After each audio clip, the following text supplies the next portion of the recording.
جی تو ناظرین چلتے ہیں ایپیسوڈ نمبر 12 کی طرف۔ میں تیرا سرمایہ ہوں بہت ہی انٹرسٹنگ ہونے جا رہی ہے، ویڈیو کو اینڈ تک ضرور دیکھیے گا۔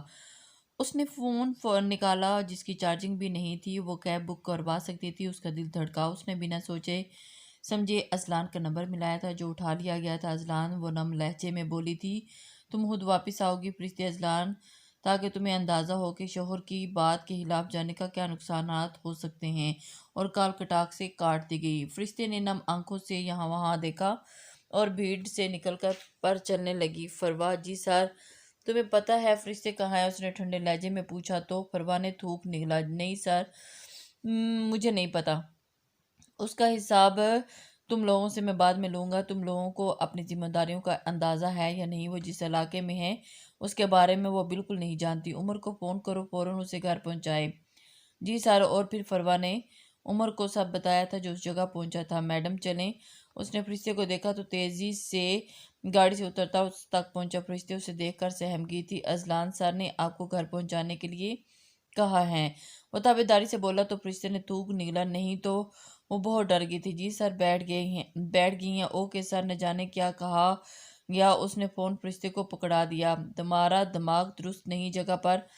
تم نے میری ایک بار بھی مجھ سے پوچھا نہیں وہ میرا ہی آدمی ہے یا نہیں؟ مجھے اتنا غصہ مت دلاؤ فرشتے کہ اپنی سزا بھی نہ سہ پاؤ۔ وہ دھاڑا فرشتے کی سسکی بندی، گھر پہنچ کر کال کرو مجھے، اور عمر سے بولنا کہ اب جہاں جانا ہو کل سے تم یونیورسٹی جاؤ گی، لیکن میری بتائی ہوئی۔ فرشتے نے تیزی سے سر ہلایا جیسے وہ سامنے بیٹھا ہو۔ چکر آ رہے ہیں اب؟ نہیں فرشتے نے آہستگی سے کہا، ٹھیک ہے ریلیکس ہو جاؤ۔ وہ بہت زیادہ ڈانٹ کر اب اسے ریلیکس رہنے کا کہہ رہا تھا۔ فرشتے نے فون کو گھورا اور پھر کال اذلان کی طرف سے کاٹی گئی تو وہ سیٹ کی پشت پر سر ٹکا گئی۔ جانتی تھی اب جا کر اسے کال کرنا لازمی ہے، نہیں تو کیسی ہو؟ گھر پہنچتے ہی بوا نے اس سے پوچھا۔ اس نے پوچھا تو کونین نے اسے دیکھ کر رہ گئی۔ وہ اس کے حال میں ہوتے ہوئے بھی اس سے اس کا حال احوال پوچھ رہا تھا۔ مجھے اچھا محسوس نہیں ہو رہا، وہ نم لہجے میں بولی تو وہ تڑپ کر آنکھیں کھولتا اسے دیکھنے لگا۔ کیوں، کیا ہوا؟ ناشتہ کیا تھا تم نے؟ وہ اس کے آگے ہاتھ بڑھاتا ہوا بولا تو کونین نے اس کا ہاتھ تھاما تھا۔ ہم تا عمر انا میں رہتے ہیں اور جب کوئی ہم سے دور ہونے لگتا ہے تو یہ احساس ہی سہانے روح ہوتا ہے، اور تب تک ہمیں اس شخص کی اہمیت سمجھ میں آتی ہے۔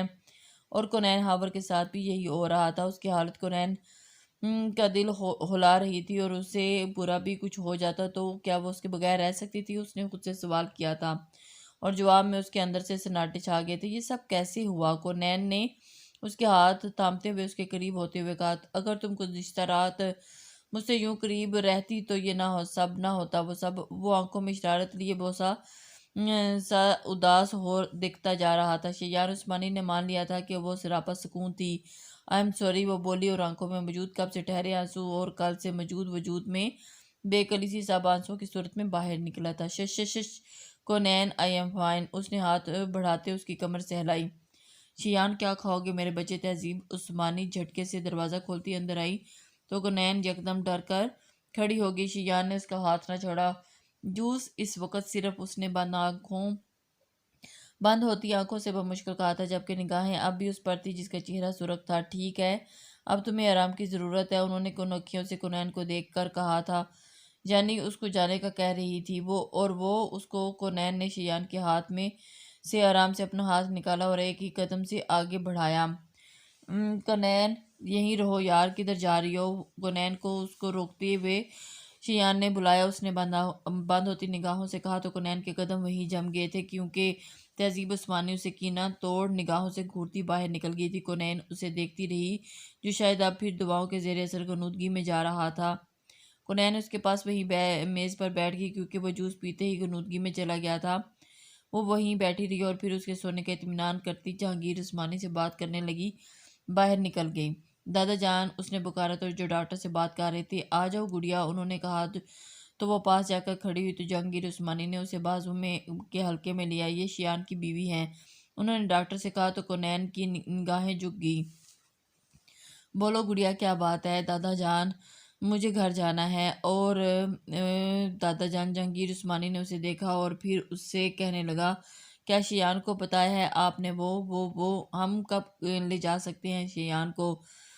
شہزیب عثمانی نے بھی ڈاکٹر کے پاس آتے استفسار کرنے لگے۔ ابھی تو ممکن نہیں، آپ جانتے ہیں وہ چل نہیں سکتے، ان کی ٹانگیں متاثر ہوئی ہیں، انہیں کچھ وقت درکار ہے، وہ بولے تو کنین نے جھٹکے سے سر اٹھاتے بے یقینی سے پہلے ہی ڈاکٹر کی طرف دیکھا، پھر جہانگیر عثمانی کی طرف۔ اسے تو لگا تھا کہ صرف اس کے سر پر چوٹ آئی ہے جو اس نے پٹی دیکھی تھی، لیکن چادر میں ڈھکی وہ اس کی ٹانگیں نہیں دیکھ پائی تھی۔ بابا، وہ ایک دم سے اس لڑکی کو بھیجیں، شیان نے ادھم مچا دیا تھا۔ مجھے تو سمجھ نہیں آتا وہ اتنا بچہ کیوں مار رہا ہے، وہ تیوری چڑھائی بولی تو کنین نے ہونٹ کاٹے۔ ہمیں گھر بھیج دیں دادا جان، ہمیں یہاں رہنے کی کیا ضرورت ہے؟ بی بی پہلے تو اس سے مل لو، کہیں وہ ہسپتال نہ سر پر اٹھا لے۔ تہذیب عثمانی کہتی چلے گی، وہ نم آنکھوں سے برے طریقے سے ہونٹ کاٹنے لگی۔ وہ اپنی حالت سمجھ نہیں پا رہی تھی کہ کیا وہ اناپیچ میں لا رہی تھی، بیچ میں لا رہی تھی۔ شیان عثمانی جو کیا اسے بدلہ لینا چاہتی تھی، اسے اس حال میں چھوڑ کر وہ کچھ بھی عکس نہ کر پئی۔ جاؤ گڑیا، اس سے مل لو، پھر آپ کو گھر بھجوا دیتا ہوں۔ وہ بولے تو اس نے مشکل آسان ہوئی۔ وہ چھوٹے چھوٹے قدم اٹھاتی شیان کے کمرے میں داخل ہوئی۔ میرے سر میں بہت درد ہے، ڈاکٹر کو بولیں کوئی دوا دے دے۔ شیان نے سر کو پکڑ رکھا تھا، اس کے پیچھے ہونٹوں سے صاف واضح تھا کہ وہ تکلیف میں ہے۔ کنین کو بلائیں، کیا مجھے ملے بغیر چلی گئی ہے وہ بابا؟ شہزیب عثمانی نے سے بولا تو وہ شہزیب عثمانی نے کنین کو دیکھتے ہی اس کے سر پر ہاتھ رکھا اور باہر نکل گیا۔ آپ کیوں نہیں ڈاکٹر سے دوا لا رہے؟ مجھے گھر جانا ہے۔ وہ تنگ آ گیا تھا، یا شاید کنین خاور کی غیر موجودگی کے باعث یہ سب تھا۔ کنین باہر نکلی، اس کی دوا لیتے ہی اندر آئی تھی۔ اس کے پاس آئی تو کنین نے دیکھا، پھر سے وہ خوشبو سے پہچان لیا، اس لیے کب سے پڑے ماتھے کے بلوں میں کمی آئی تھی۔ دھیرے سے آنکھیں کھولی، کہاں تھی؟ شیان نے اس کا ہاتھ پھر سے پکڑا۔ وہ چھوٹا بچہ بن گیا تھا جو کسی چیز کے کھونے کے ڈر سے اس کو تھامے رکھتا ہے۔ دوا لینے گئی تھی، تم یہیں میرے پاس رہو بس، وہ کہتا آنکھیں موند گیا۔ چہرے پر درد کے آثار صاف دکھ رہے تھے۔ یہ دوا لیں بس اور خاموش ہو جائیں۔ اور اس نے اسے دوا کھلائی اور پھر وہاں دیوار کے ساتھ لگی کرسی پر جا کر بیٹھنے لگی تھی۔ شیان، یہاں آ جاؤ۔ کنین، اتنی دور کیوں بیٹھی ہو؟ شیان عثمانی نے کچھ ہٹ کر اسے اپنے بستر پر جگہ بنائی تو وہ گہرا سانس بھرنے لگی۔ وہ کیوں انسیکیور ہو رہا تھا اس کو لے کر۔ دوسری طرف شیان عثمانی سے دور نہیں جانے دینا چاہتا تھا، کہیں وہ اسے پھر نہ چھوڑ کر چلی جائے۔ اس کی غنودگی میں یہی وجہ تھی کہ اس کا ہاتھ تھامے ہوئے تھا۔ میرا ہاتھ چھوڑیں شیان، میں نہیں جا رہی، میں ادھر آپ کے پاس ہوں۔ لیکن وہ نظر انداز کر گیا اور پھر کچھ پڑھ کر اس کی تکلیف کے لیے اس کے سر پر پھونکنے لگی۔ رب کے کلام سے بہتر دوا اور کیا ہو سکتی ہے؟ وہ اس پر بار بار پڑھ کر پھونک رہی تھی۔ زارا نے خوشی سے سب کرنا شروع کر دیا تھا۔ محبوب کو پا لینے سے زیادہ خوش کن لمحہ نہیں تھا اس کے نزدیک۔ اگلی صبح اس نے تیار ہوتے ہی گھر میں ادھم مچایا تھا، کیونکہ اعظم اظہر اسے لینے آنے والا تھا۔ زارا، اس کی اماں نے اس کے بال باندھتے اس کے دھمکتے چہرے کی طرف دیکھا تھا، اور جو خوشی سے بہت ہی باہر آ رہی تھی۔ جی اماں۔ وہ فون کی سکرین کو بار بار دیکھ رہی تھی۔ وہ جانے کے لیے تیار تھی۔ کیا تم پہلے سے اعظم کو جانتی ہو؟ اس کے اچانک سوال پر اس کا دل رک سا گیا تھا کہ ماں نے کیا پوچھ لیا۔ آپ کو کیوں ایسا لگا؟ کیونکہ پہلے تم شادی کا نام سنتے ہی انکار کر گئی تھی، اور کئی بار، لیکن اعظم اظہر کے نام پر اس دن سے تمہارے چہرے میں جو چمک ہے وہ سب دیکھ رہے ہیں اور سب حیران بھی ہیں۔ جی وہ مجھے پسند تھے، وہ سادگی سے اعتراف کرتی بول گئی۔ کب سے؟ بہت پہلے۔ اس کی اماں نے اپنی بیٹی کو دیکھا جو اکلوتی ہونے کی وجہ سے اپنی ماں اور بھائیوں کی جان تھی، اور اس وجہ سے وہ اپنی ماں بہت سالوں سے سکول میں، لیکن میں نے یہ کسی کو نہیں بتایا تھا، میں نے رب العالمین پر چھوڑ دیا تھا۔ اور دیکھیں دعائیں رد نہیں کی جاتی، وہ کہتے پھر سے مسکرائی تھی، اور وہ بہت خوش تھی۔ تو انہوں نے اس کے چہرے پر موجود مسکان کے یوں رہنے کی دعا کرتے اس کا ماتھا چوما تھا، اور اعظم اظہر آ گیا تھا لیکن اندر نہیں آیا تھا بلانے پر بھی، اس لیے اسے باہر تک چھوڑنے آئی تھی۔ بیٹا شام سے پہلے آ جانا، انہوں نے کہا تو اعظم نے سر ہلایا۔ آپ کو پتہ ہے میں کب سے تیار تھی، آپ لیٹ ہو گئے۔ آپ کو پتہ ہے مما نے مجھ سے پوچھا کہ میں آپ کو جانتی ہوں پہلے سے، تو میں نے مما کو بتا دیا۔ دیکھیں انہوں نے میری خوشی سے ہی اندازہ لگا لیا تھا، اور آپ کو پتہ ہے میں نے نہیں انہیں کیا کہا، وہ خود ہی سوال اور خود ہی جواب دے رہی تھی۔ میں نے انہیں کہا کہ دیکھیں میں نے ان سے کئی باتیں کی، لیکن ان کو تو بالکل اس بات کا پتہ ہی نہیں تھا کہ میں ان کو پہلے سے ہی جانتی ہوں، دوسرے سے سالوں سے مانگتی آئی ہوں، اور مجھے لگتا ہے شاید ہم دونوں ایک ہی دوسرے کے لیے بہتر نہیں ہیں۔ ہمارے نہ ملنے میں رب العالمین کی کوئی مصلحت ہے، لیکن دیکھیں صبر کے انعام کے بعد انعام سے نوازا جاتا ہے۔ مجھے معجزوں پر یقین ہو گیا، مجھے رب العزت سے قریب ہونے کا ایک اور موقع دے دیا آپ نے۔ وہ صاف دلی سے چکھتے ہوئے دل سے بول رہی تھی۔ اعظم اظہر کو لگا اس نے کچھ غلط کر دیا، بہت غلط۔ اب اس کی غلطی سے پیچھے ہٹنے کا کوئی جواز نہ تھا۔ وہ رب سے اس کے ذریعے قریب ہو گئی تھی۔ کیا ہوتا اگر وہ اسی کی شکایت رب سے کرتی مستقبل میں اور اپنی دعاؤں میں خالی ہاتھ ٹھہرا دیا جاتا؟ وہ خاموش ہو گیا۔ ہم کہاں سے لیں گے ڈریس؟ یہ سارے برانڈز ہیں، پسند کر لو، ولیمے کا ڈریس پسند کر لو، ساتھ ہی لیں گے۔ وہ گہری سانس بھرتا ہوا بولا، لیکن یہ تو بہت مہنگی ہوں گی۔ وہ کہنا چاہتی تھی لیکن احساس کمتری کے احساس سے کہہ نہ پائی تھی، اور پھر اس نے خود ہی سب دیکھا تھا۔ اعظم اظہر تو سائڈ پر کھڑا تھا، لا تعلق سا۔ کیا وہ فرشتے حیدر سے بھی شادی پر یوں ہی لا تعلق سا کھڑا ہوتا؟ فرشتے کا دل برا ہو گیا۔ یہ کیسا ہے؟ اس نے معمولی سا ڈریس اس کے سامنے کیا، محض اس کی توجہ کے لیے۔ اچھا ہے، لے لو۔ وہ فون سے نظر اٹھا کر دیکھتا جلدی سے بولا، تو زارا اسے دیکھ کر رہ گئی، یعنی وہ اتنا لا تعلق ہے کہ اسے فرق نہیں پڑتا تھا۔ اعظم اظہر نے بھی اس کی خاموشی کو سمجھتے فون جیب میں ڈال دیا۔ شاید یہ اس کی گاڑی میں اس کی باتوں کا اثر تھا، نہیں تو وہ کہاں دلچسپی رکھتا تھا ان سب میں۔ وہ سب آگے بڑھتے خود بھی دیکھنے لگا تو زارا اس کی پشت کو دیکھتی رہ گئی۔ وہ بے حد خوبصورت اور نفیس جوڑے اعظم اظہر نے پسند کیے تھے کہ زارا انہیں دیکھتی رہ گئی۔ میں بارات والا نہیں لوں گی، اس نے پرائز ٹیگ کو دیکھتے ہوئے کہا تھا، کیونکہ وہ گھر سے اتنے پیسے نہیں لائی تھی۔ کیوں؟ ماما کے ساتھ جا کر لے آؤں گی۔ کیا تمہیں یہ پسند نہیں آیا؟ اظہر نے ابرو اچکاتے پوچھا۔ نہیں، بہت اچھے ہیں۔ وہ اسے وجہ کی صورت نہیں بتانا چاہتی تھی۔ زارا، کیا مسئلہ ہے؟ ہم بہت دور آئے ہیں اور اب تمہیں لینا ہے۔ میں ماما کو لے آؤں گی یہاں، وہ بولی تو اعظم نے نوٹ کیا کہ وہ اپنے والٹ میں موجود شاید پیسے گن رہی تھی۔ تھوڑی دیر پہلے اس سے دور کھڑی اس نے دونوں جوڑے اٹھائے اور بلنک کروائی، جبکہ زارا اسے دیکھ کر رہ گئی تھی۔ گھر جاتے ہی اس نے بوا سے معافی مانگی تھی، پہلے اسے بنا بتائے جانے کی، اور پھر اپنی بدتمیزی کی۔ پھر فریش ہوتی لیٹ گئی اور فون اٹھا لیا۔ وہ شش پنج میں تھی کہ نمبر ملائے یا نہیں، پھر نمبر ملاتے کان کے ساتھ لگایا۔ بولو، اذلان اظہر کی آواز گونجی۔ وہ ایسے بولا جیسے احسان کر رہا ہو اس سے بات کر کے۔ تم نے بولا تھا کہ کال کرنے کو، وہ زی ہوتے ہی بولی تو اذلان اظہر اپنا کام چھوڑتا کھڑا ہو گیا۔ کیا کر رہی ہو؟ میں جانتی ہوں کہ تم جانتے ہو میں کیا کر رہی ہوں، وہ منہ بسوڑتے ہوئی بولی تو اذلان اظہر مسکرایا۔ کیا تمہیں یاد ہے کچھ؟ وہ بولی، کیا پوچھنا چاہ رہے ہو؟ کس بارے میں؟ کیا جانتے ہو؟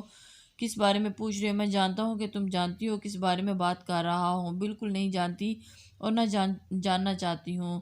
تمہارا شیمپو مجھے کچھ پسند نہیں آیا، وہ بولا تو فرشتے نے چہرہ کمفرٹ میں چھپایا۔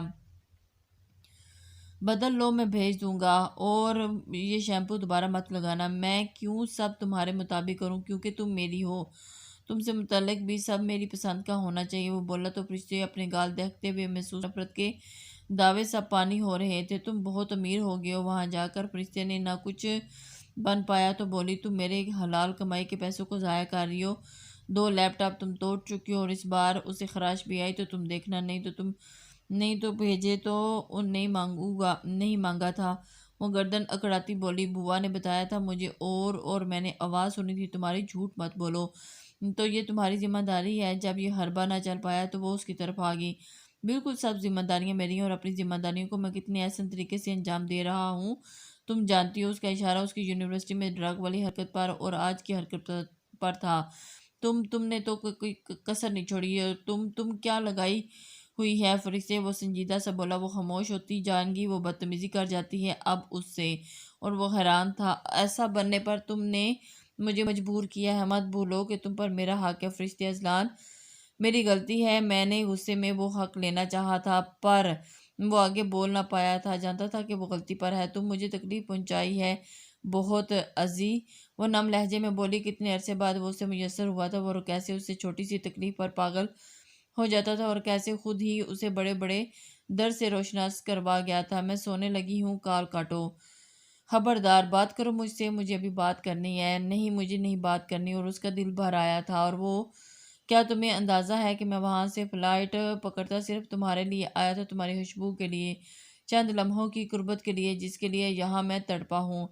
فرشتے کچھ بول نہ پائی اور وہ ایک دم سے چپ ہو گئی۔ فرشتے کال کاٹ گئی ہو تو وہ ہونٹ پیچھ کر رہ گیا۔ میلوں دور بیٹھے بھی جانتا تھا کہ وہ تکلیف میں ہے اور وہ رو رہی ہوگی، اور اس نے واقعی اسے تکلیف دی تھی۔ بے شک اس کا حق تھا، لیکن حق یوں تھوڑے نہ پورے لیے جاتے ہیں۔ فرشتے اذلان: اظہر، تم سے میں نے تب محبت کی تھی جب مجھے اس محبت کا مطلب بھی پتہ نہیں تھا۔ یہ محبت موت تک ختم نہیں ہوگی۔ جھوٹ بولتے ہیں لوگ کہ میسر آ جانے کے بعد محبت کم آ جاتی ہے، کم ہو جاتی ہے۔ تم مجھے میسر آ گئی تو میری محبت صرف بڑی ہے، بڑھے گی، کم ہی سوال ہونے کا پیدا ہی نہیں ہوتا۔ وہ سوچتا آنکھیں موت گیا، آئی مس یو ازی، لیکن میں نے تمہیں ابھی تک معاف نہیں کیا۔ فرشتے نے رونے سے پہلے زیر لب کہا تھا۔ وہ نہ جانے کتنی دیر بیٹھی رہی اور حیرت کی بات یہ تھی کہ اب کوئی اندر بھی نہیں آیا تھا۔ شاید جہانگیر عثمانی کا حکم ہو گیا تھا کہ ان کی بات کو کون ٹالتا۔ وہ شیان کو دیکھتی رہی اور اب برے طریقے سے تھک گئی تھی بیٹھے بیٹھے، اور شام بھی ہو گئی تھی، اور اس نے اٹھتے ہی شیان کا ہاتھ اپنے ہاتھ سے نکالا اور باہر نکل گئی۔ انکل شہزیب عثمانی کو دیکھتے اس نے انہیں مخاطب کیا کیونکہ ان کے علاوہ وہاں کوئی موجود نہیں تھا۔ شہزیب عثمانی نے فون سر سے اٹھاتے ہی اسے دیکھا، وہ پھر مسکرائے تو وہ جھجکے ان کے ساتھ والی کرسی پر بیٹھ گئی۔ دادا جان کہاں ہیں؟ سب گھر چلے گئے ہیں، کافی تھک گئے تھے، انہوں نے پیار سے جواب دیا۔ اور وہ پھر مجھے بھی گھر جانا ہے، وہ انگلیاں مروڑتی بولی۔ کیوں بیٹے؟ میرے بیٹے کو آپ کو اندازہ تو ہو گیا ہوگا کہ آپ کے لیے وہ کتنا انسیکیور ہے۔ میں وہ کچھ بول نہ سکی۔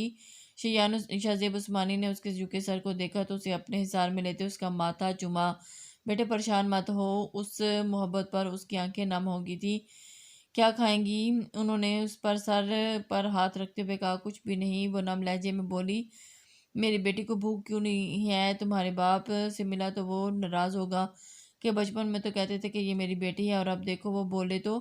کونین نے انہیں دیکھا۔ آپ بابا سے ملنے آئیں گے نا انکل؟ انکل نہیں بابا، گڑیا، آخر میرا بیٹا شوخر ہے اور دیوانہ ہے آپ کا، اور یہ نکاح بھی میں نے ہی کروایا تھا۔ بس غلطی یہ ہے کہ تمہارے باپ کے منع کرنے پر میں منع ہو گیا اور دوبارہ ملا نہیں اس سے۔ وہ افسوس سے بولے۔ کوئی بات نہیں، آپ ان سے ملنے جائیں گے تو ساری ناراضگی بھول جائیں گے۔ وہ خوشی سے بولے۔ چلیں، بتائیں آپ کیا کھائیں گی؟ پیزا بچپن سے بڑا پسند تھا، انہوں نے خود ہی بولا تھا، تو وہ مسکرا کر ہاں میں سر ہلا گئی۔ انہوں نے اور بھی چیزیں منگوائی اور اسے دیں۔ وہ کافی دیر تک باتیں کرتی رہی اور اس کی اور شیان کی بچپن کی باتیں بتاتے رہے، اور اس کے باپ کا فون آیا تھا جس کو شیان کے ایکسیڈنٹ کا بتا دیا تھا جہانگیر عثمانی نے۔ وہ کافی فکر مند تھے۔ بیٹا اب کیسا ہے شیان؟ انہوں نے کونین سے پوچھا۔ وہ ٹھیک ہیں، بس کچھ دن چل نہیں سکیں گے، تکلیف ہوگی۔ وہ گہری سانس بھرتی آہستگی سے بتانے لگی۔ آپ وہیں رہیں گی نا؟ اس کے جی بابا، میں ابھی ادھر ہی ہوں، شیان کے پاس ہی۔ وہ بس اتنا ہی بول پائی تھی کیونکہ یہ اجازت بھی جہانگیر عثمانی سے ہی لی ہوگی۔ جبکہ اس نے فون لیتے شہزیب عثمانی اور عثمانی اب بات کرنے لگے تھے۔ وہ دونوں بھائی کا کافی رنجیدہ ہوئے، سالوں بعد بات کر کے وہ دونوں ایک دوسرے کے ساتھ دکھ سکھ پھول رہے تھے۔ تمہاری بیٹی اب میری بیٹی ہے، میرا بیٹا کافی دیوانہ ہے تمہاری بیٹی کا۔ وہ بولے تو کونین سانس روک لیا۔ شہزیب عثمانی کے ہاتھ پر ہاتھ رکھتے انہیں کچھ مزید کہنے سے روکا تو وہ سمجھ گئے، لیکن خاور عثمانی اسے مذاق ہی سمجھے، اسی لیے ہنس پڑے، اور باتوں کے بعد شہزیب عثمانی نے انہیں مطمئن کیا تو وہ مان گئے اور ان سے ملنے کا کہتے کال کاٹ گئے۔ کونین واپس بیٹھ گئی۔ آپ کیا چاہتی ہو گڑیا؟ انہوں نے اسے دیکھتے ہی جس کی نگاہیں دروازے پر تھی جہاں اندر وہ شخص سویا ہوا تھا جس نے برے طریقے سے اس کا دل توڑا تھا۔ مجھے خود بھی معلوم نہیں بابا۔ شہزیب عثمانی کو اس پر ترس آیا۔ کیا سائمہ نقوی نے جو کہا وہ سب جھوٹ تھا؟ وہ پھر انہیں سب بتاتی چلی گئی۔ یہ کیسے؟ سائمہ نقوی نے شادی کے بعد اس کے باپ کی جان نہیں چھوڑی تھی، اور کبھی ان سے محبت کا اظہار، کبھی نفرت کا، اور کبھی ان کو چھوڑ دینے پر بد دعائیں اور دھمکیاں۔ شہزیب عثمانی نے ہونٹ پیچھے۔ ان باتوں سے لازماً ان کی بیوی تہذیب عثمانی بھی واقف ہوں گی۔ اچھے سے تو بتا دیا شیان کو سب۔ مشکل ہوگا ان کے لیے یقین کرنا، لیکن ہمیں امید ہے کہ وہ آپ کی بات پر یقین کر لے گا۔ نہیں، میں چاہتی ہوں کہ وہ اس حقیقت تک خود پہنچے۔ میں اس رشتے میں بہت ایفرٹس ڈالے ہیں، اب ان کی باری ہے۔ کونین اندر سے اپنا نام آواز سنتے ہی شہزیب عثمانی نے اسے دیکھا، جیسے کہنا چاہ رہے ہوں کہ اب واپسی ممکن نہیں ان کے بیٹے کی زندگی سے۔ ہم ہمیشہ آپ کے ساتھ ہیں گڑیا، اندر صوفہ موجود ہے، آپ سو جائیں۔ آپ کہاں سوئیں گی؟ آپ کہاں سوئیں گے؟ میں یہاں ٹھیک ہوں، صبح کوئی اور آ جائے گا تو میں گھر جا کر آرام کر لوں گا، فکر مت کرو۔ اور وہ سر ہلاتی اندر چلی گئی اور وہ شیان کے پاس چلی۔ کیا ہوا؟ شیان عثمانی نے اسے پوچھا۔ کہاں گئی تھی؟ نہیں کچھ نہیں، بس تھوڑی دیر باہر گئی تھی، بابا کے پاس تھی اور ان سے باتیں کر رہی تھی۔ شیان نے بند کھلی آنکھوں سے دیکھا تو وہ ایک دم آپ کے بابا، وہ بولی اور چادر اتارتی صوفے پر سے سامان ہٹانے لگی۔ کونین، وہ اس کو بلانے لگا۔ جی کیا بات ہے؟ وہ مڑی تو اس کو کہہ رہا تھا کہ میرے پاس آؤ، یہاں آؤ، یہاں آ کر بیٹھو۔ نہیں میں یہیں ٹھیک ہوں، یہاں ہی ٹھیک ہوں، ہم دونوں انکمفرٹیبل رہیں گے، مجھے اپنے کمفرٹ کا پتہ ہے، آ جاؤ، وہ بولا اور سر موڑتے اسے دیکھا۔ لیکن میں یہاں ٹھیک ہوں، وہ بولی تو اسے لگا کہ وہ مزید اصرار کرے گا، لیکن وہ رخ موڑ گیا چہرے کا اور خاموش ہو گیا۔ وہ کچھ پل سوچتی رہی، پھر اس کے پاس چلی گئی اور اپنی جگہ بنانے لگی۔ وہ بیڈ کافی بڑا تھا۔ دروازہ لا کر کے آؤ، وہ بولا تو کنین نے اس کا چہرہ دیکھا، لیکن آنکھیں باندھی لا کر کے واپس آئی۔ یہ پرائیویٹ روم تھا جہاں اچھی خاصی سہولیات تھیں۔ وہ آ کر جگہ بناتی بمشکل اس کے ساتھ لیٹ گئی تھی، جہاں وہ دونوں ایک دوسرے کی خوشبو محسوس کر سکتے تھے۔ اب کونین تم میرے ساتھ جاؤ گی؟ وہ نہ جانے اسے پوچھ رہا تھا یا بتا رہا تھا، وہ سمجھ نہ پائی۔ نہیں میں کل گھر چلی جاؤں گی پلیز، شیان نے اس سے بولا۔ مجھے فورس کرنے کا آپ حق نہیں رکھتے شیان۔ اس نے چھت پر نگاہیں ٹکائی، جبکہ شیان کی نگاہیں اس کے گرد طواف کر رہی تھی اور وہ اس کو دیکھے جا رہا تھا۔ شیان نے آنکھیں موند لی، وہ سچ ہی تو کہہ رہی تھی، بابا کو بتا دینا اور چلی جانا۔ میرے اٹھنے سے پہلے اس نے آہستگی سے کہا کہ وہ مشکل سن پائی۔ درد تو نہیں ہو رہا؟ کچھ دیر بعد کونین نے استفسار کیا۔ نہیں تو وہ ایک دم سے، جو درد تم مجھے مسلسل دے رہی ہو اس کے آگے تو مجھے کوئی درد محسوس نہیں ہو رہا، اور بالکل بھی تکلیف نہیں۔ مت بھولیں کہ آپ نے مجھے رسوا کیا تھا، مجھے محفل میں تم اس کا بدلہ لے چکی ہو مجھ سے بہت بار، مجھے بار ہاتھ دھتکار کر، میرا ہاتھ جھٹک کر، مجھ سے دوری اختیار کر کے۔ میں بتا چکا ہوں، اب تم سے میرے ساتھ رہو گی، ہزار ہاں ناراضگی ہی سی، لیکن ہمیں ساتھ رہنا تھا، لیکن تمہیں صرف مجھ سے دوری چاہیے، وہ کرب سے بولا تو کونین نے اسے دیکھا جس کی آنکھیں بند تھیں، اس لیے وہ اس کے تاثرات نہ جان پائی۔ اپنی خالہ سے پوچھیں کہ یوں زندگی تباہ کر کے انہیں کیا ملا، اور انہیں کچھ نہیں کیا۔ شیان سنجیدگی سے بولا جیسے یہ بات پسند نہ آئی ہو۔ کونین کے چہرے پر تلخ سی مسکراہٹ پھیل گئی۔ آپ ان سے محبت میں کچھ دیکھنا نہیں چاہ رہے؟ دیکھیں سب ویسا نہیں ہے جیسا آپ کو دکھایا گیا۔ میرا باپ بے گناہ ہوتے ہوئے بھی سالوں سے سزا کاٹ رہا ہے، تو آپ کی خالہ کو کیوں کوئی سزا کیوں؟ خاموش رہو کونین، تم بہت زیادہ بول رہی ہو۔ میں زیادہ بول نہیں رہی، سچ میں یا حقیقت میں آپ کی نیک اور پاکیزہ بنی خالہ کے بارے میں کچھ سننا نہیں چاہتے۔ وہ اٹھ کر بستر سے اتر گئی۔ واپس آؤ، بالکل نہیں، اپنے باپ کو گناہ گار ٹھہرانے والے اور ان کے مجرم کی حمایت کرنے والے کے تو قریب میں کبھی بھی نہ بھٹکوں۔ تم ہمارے رشتے میں انہیں نہیں لا سکتی کونین، آپ نے بھی تو ان کے لیے مجھے دھوکہ دیا تھا، بھولیں مت۔ اس موضوع پر ہم کسی اور روز بات کریں گے، واپس آؤ، میں سونا چاہتا ہوں۔ سو جائیں، میں نے کب منع کیا ہے؟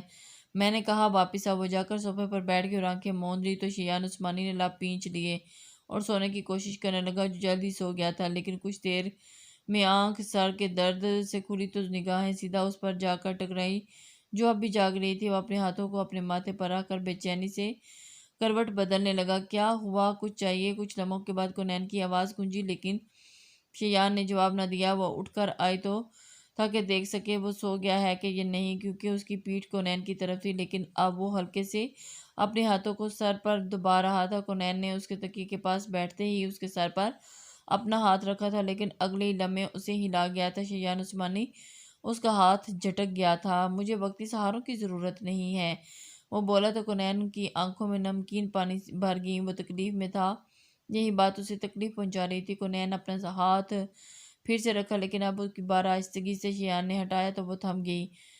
پھر گہری سانس بھری اور پھر اپنا ہاتھ اس کے سر پر رکھا اور پھر پڑھ کر اس کے چہرے پر پھونک مار دی تو شیان نے آنکھیں کھول کر اسے دیکھا، جو اس کی تکلیف پر بے چین دکھ رہی تھی۔ تم کل نہیں ہوگی، اس لیے یہ سب کرنے کی ضرورت نہیں، خاموش رہیں اور سونے کی کوشش کریں، وہ سنجیدگی سے بولی تو اسی آنکھوں میں بھرتا ہوا آنکھیں بند کر گیا۔ کونین نے اس کا سر دبایا اور پھر دل کی بات مانتے جھکی اور اس کے ماتھے پر لب رکھے تو شیان عثمانی اس کے سینے میں سکون سا اترا۔ تم سکون ہو، وہ نیند میں بڑبڑایا تو کونین اسے دیکھ کر رہ گئی۔ وہ شخص واقعی اس سے محبت میں کافی آگے نکل گیا تھا۔ یہ آپ نے کیوں لیا؟ زارا نے اسے بل کروا کر باہر نکلتے کہا کیوں، شادی میری ہے تو بیوی تم میری بنو گی تو یہ سب مجھے ہی خریدنے دینا۔ ہاں لیکن بارات کا ڈریس تو لڑکی خود لیتی ہے نا، میں پیسے بھجوا دوں گی آپ کو۔ وہ صاحب گویائی سے بولی، کہاں لکھا ہے ایسے، مجھے بے حد برے لگتے ہیں وہ مرد جو خود کو غیرت مند کہتے ہیں اور بات بات پر پر انا جاگ جاتی ہیں، لیکن استعمال اپنی بیوی کے گھر سے آئی ہوئی چیزیں ہی کرتے ہیں۔ زارا نے اسے مسکرا کر دیکھا، کاش سب مردوں کا یہی حال ہوتا تو وہاں کچھ نہیں لاؤ گی، اپنے بھائیوں کو منع کر دینا۔ اعظم اظہر ایک چیز نہیں لے گا اس گھر میں، میں سب خود دلوا دوں گا تمہیں، اب چلو لیٹ ہو رہی ہیں۔ زارا نے تیزی سے سر ہلایا، اسے اپنی محبت پر فخر ہوا تھا اور اس نے خود کے لیے ایک بہترین شخص چنا تھا۔ وہ گاڑی میں بیٹھ گئے تھے لیکن اب تک کوئی بات نہ ہوئی تھی۔ پھولوں والے بچے نے سگنل دیا اور ان کو پھول دینے چاہے تھے، جس کو اعظم اظہر نے نہیں لیا تھا، صرف اسے پیسے دے دیے تھے۔ زارا کا دل پل میں بجھ گیا تھا، وہ تو ان پھولوں کی خوشبو کو پاس سے محسوس کرنا چاہتی تھی۔ کچھ کھاؤ گی؟ نہیں، وہ سادگی سے بولی، اور پھر اس کے بعد کوئی بات نہ ہوئی اور وہ اسے گھر چھوڑتا اب کی بار پھر اندر بلانے پر منع کر گیا تھا۔ وہ اندر آتی، سب سے ملتی، اعظم کی باتیں انہیں بتا چکی تھی، سب سے مزید اس رشتے سے مطمئن ہو گئے تو وہ کھانا کھا کر اپنے کمرے میں چلی گئی تھی اور پھر بہت سے سوال بہت سوچتے اسے کال کی تھی۔ بولو کیا بات ہے، کیوں کال کی ہے؟ میں نے ڈسٹرب تو نہیں کیا آپ کو؟ نہیں، بولو، سن رہا ہوں، کیا بات ہے؟ اعظم، کیا آپ خوش ہیں شادی سے؟ اس سوال کا کیا مطلب بنتا ہے اب؟ بس مجھے پوچھنا تھا اس لیے پوچھ رہی ہوں۔ بے فکر رہو، میری مرضی کے بغیر کچھ نہیں ہو سکتا تھا۔ 2 دن کے بعد ان کی مہندی تھی جو اکٹھی ہونا قرار پائی تھی اعظم اظہر کے گھر میں۔ اس نے فون رکھتے ہی فرشتے کا نمبر ملایا تھا۔ السلام علیکم۔ وعلیکم السلام، کیسی ہو؟ میں ٹھیک ہوں، آپ کیسے ہیں؟ تو پھر تم شادی پر آ رہی ہو؟ جی ٹھیک ہوں، آپ کیسے ہیں؟ اور وہ اسائنمنٹ بنا رہی تھی جب اعظم اظہر کا نمبر فون اسکرین پر دیکھا تو بوا اسے اعظم کی شادی کا بتا چکی تھی۔ ٹھیک ہوں، میری شادی پر آ رہی ہو نا؟ میں اکیلی کیسے آ سکتی ہوں؟ تم آؤ گی تو مجھے اچھا لگے گا۔ بچپن کے دوست کی شادی پر بھی نہیں آؤ گی؟ اب اعظم ہلکے پھلکے انداز میں بولا۔ اذلان وہ بھی آ رہا ہے، اس کے اکلوتے بھائی کی شادی ہے۔ آخر اعظم اظہر مسکرایا تو وہ بھی ایک دم سے، ٹھیک ہے میں ضرور آؤں گی۔ فرشتے نے مسکراتے ہوئے کہا، ٹھیک ہے، بس اچھے سے تیار ہو کر آنا، یہ نہ ہو کہ لوگ ڈر جائیں۔ وہ اس سے بات کرنا چاہتا تھا اس لیے طول دے رہا تھا اس بات کو اور اس سے مذاق کر کے، میں آپ دونوں بھائیوں سے زیادہ حسین ہوں۔ وہ کھلکھلائی، ٹھیک کہہ رہی ہوں، تم بہت حسین ہو۔ اعظم اظہر بولا تو فرشتے نے جھجکتے ہوئے ہونٹ کاٹا۔ ٹھیک ہے اعظم بھائی، پھر ملاقات ہوگی، وہ کہتی کال کاٹ گئی۔ اذلان اظہر کے آنے کا سن کر اس کا دل دھڑکنے لگا تھا، وہ کچھ سوچتی باہر نکل گئی۔ مجھے شاپنگ کے لیے جانا ہے، اس نے عمر کو کہا جو کچھ ہی دیر میں واپس جانے والا تھا۔ کیا آپ نے اذلان بھائی سے پوچھا ہے؟ نہیں، کیوں؟ اسے کیا پوچھنے کی ضرورت ہے، مجھے شاپنگ کرنی ہے۔ آپ اجازت لے لیں، میں لے جاتا ہوں۔ وہ تابعداری سے بولا، کیا مطلب؟ اب مجھے اس گھر سے نکلنے کے لیے بھی اجازت لینا پڑے گی اس کی؟ جی بالکل، آپ پوچھ لیں پلیز۔ وہ بولا تو فرشتے نے اسے گھورتے اذلان کو کال کی جو اٹھائی نہیں گئی تھی۔ آگے تو ہاتھ میں لے کر بیٹھا ہوتا ہے فون، آج کام ہے تو دیکھو کال ہی نہیں اٹھا رہا۔ کتنی دیر کرتی رہی، جب نہیں اٹھایا گیا تو پیر پٹکتی کمرے میں چلی گئی اور واپس اسائنمنٹ بنانے لگی۔ جب اس کا فون بجا تو پھر مسلسل بجنے لگا، وقفے سے، لیکن وہ بھی ڈھیٹ بنی بیٹھی رہی اور پھر 20 منٹ کے بعد کال اٹھائی۔ کہاں تھی کب سے؟ جب میرا دل نہیں کیا تو میں نے کال نہیں اٹھائی۔ وہ نخرے سے بولی، کہیں باہر جانا تھا، عمر نے بتایا تو اگر تمہارے، وہ کہتی رک گئی، ابھی کل ہی تو نے فرشتے کو ٹوکا تھا کہ تم کہنے پر، تو اگر آپ جناب کو آپ کے چمچے نے بتا دیا ہے تو اسے بتاؤ کہ میں نے جانا ہے، کیا لینا ہے، شاپنگ کرنی ہے۔ اعظم بھائی کی کال تھی، تمہاری شاپنگ میں خود کروں گا واپسی پر، اسائنمنٹ بناؤ اور میتھ پر دھیان دو۔ وہ کہتا اس کی بات سنے بنا ہی کال کاٹ گیا تو وہ اس نے فون کو گھورا۔ اف، کیا مصیبت ہے! اگلی صبح شیان کی آنکھ کھلی تو اس نے کمرے کو خالی پایا۔ کیا واقعی وہ چلی گئی تھی؟ اس میں سناٹے اتر گئے، وہ اٹھ کر بیٹھا، اب کافی بہتر محسوس کر رہا تھا۔ تبھی دروازہ کھلا، وہ اندر داخل ہوئی، چادر میں خود کو ڈھکے ہوئے شیان نے اسے دیکھا، پھر جہانگیر عثمانی بھی اندر داخل ہوئے۔ برخودار، کیا حال ہے؟ ٹھیک ہوں، اس نے قرین پر نگاہیں ٹکائے ہی جواب دیا تھا، مجھے گھر جانا ہے اب۔ دادا جان پلیز تم گھر نہیں چل نہیں سکو گے کچھ دن، جانتے